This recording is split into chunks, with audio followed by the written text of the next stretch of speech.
Hello guys, नमस्कार। आपका स्वागत है मेरे चैनल खासा स्टडी में। फ्रेंड्स, कैसे हो आप? उम्मीद करती हूँ अच्छे होंगे और स्वस्थ होंगे। तो आज हम सुनाने जा रहे हैं पूर्णिमा व्रत की श्री सत्यनारायण व्रत कथा।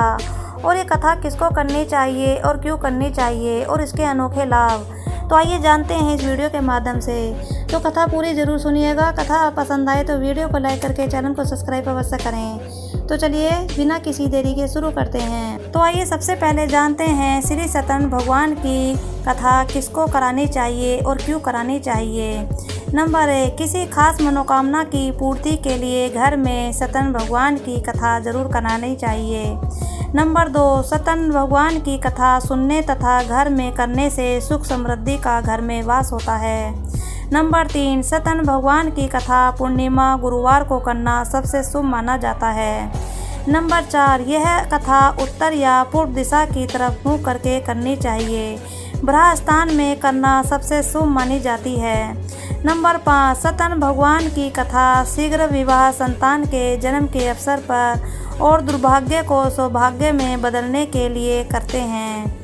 और नंबर 6, इस दिन शालिग्राम को चावल कभी नहीं चढ़ाना चाहिए। विष्णु भगवान के किसी भी अवतार को चावल नहीं चढ़ते हैं, इस बात का विशेष ध्यान रखें। तो चलिए अब पूर्णिमा व्रत की कथा प्रारंभ करते हैं। कथा पूरी जरूर ध्यान से सुनिएगा। पौराणिक कथाओं के अनुसार एक नगर में धनेश्वर नाम का ब्राह्मण रहता था। उसकी पत्नी का नाम रूपवती था। ब्राह्मण और उसकी पत्नी भिक्षा मांगकर अपने जीवन का गुजारा करते थे।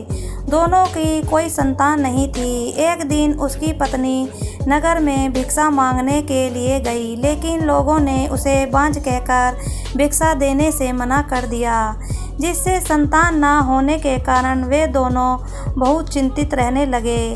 एक दिन किसी ने ब्राह्मण की पत्नी रूपवती को संतान प्राप्ति के लिए 16 दिनों तक मां काली की पूजा करने को कहा। ब्राह्मण दंपत्ति ने विधि विधान से 16 दिनों तक मां काली का पूजन किया, जिससे प्रसन्न होकर मां काली प्रकट हुई और ब्राह्मण की पत्नी को संतान सुख प्राप्ति का वरदान दिया।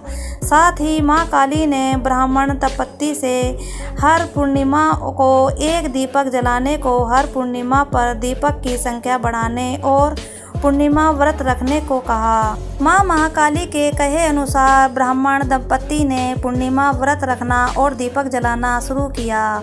कुछ ही दिन बाद ब्राह्मणी गर्भवती हो गई।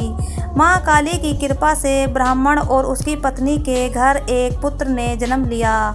दोनों ने अपने पुत्र का नाम देवदास रखा था, लेकिन देवदास की ज़्यादा उम्र नहीं थी। देवदास बड़ा होकर अपने मामा के साथ पढ़ने के लिए काशी चला गया।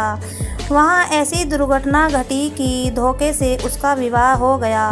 कुछ समय बाद काल उसके प्राण लेने आया, लेकिन संयोग से उस दिन पूर्णिमा थी और ब्राह्मणी दंपत्ति ने पुत्र के लिए व्रत रखा था, जिसके चलते काल उसका कुछ भी बिगाड़ नहीं पाया। तभी से पूर्णिमा का दिन व्रत रखना बेहद ही शुभ माना गया है। मान्यता है कि इससे जीवन के सभी संकटों से मुक्ति मिलती है। तो जो भी मनुष्य इस व्रत का सच्चे मन और श्रद्धा से पालन पोषण करता है, सच्चे मन से व्रत करता है, उसकी सभी मनोकामना जरूर पूर्ण होती है। तो कहानी तो बहुत बड़ी थी, मगर हमने थोड़ी छोटी करके सुनाई है।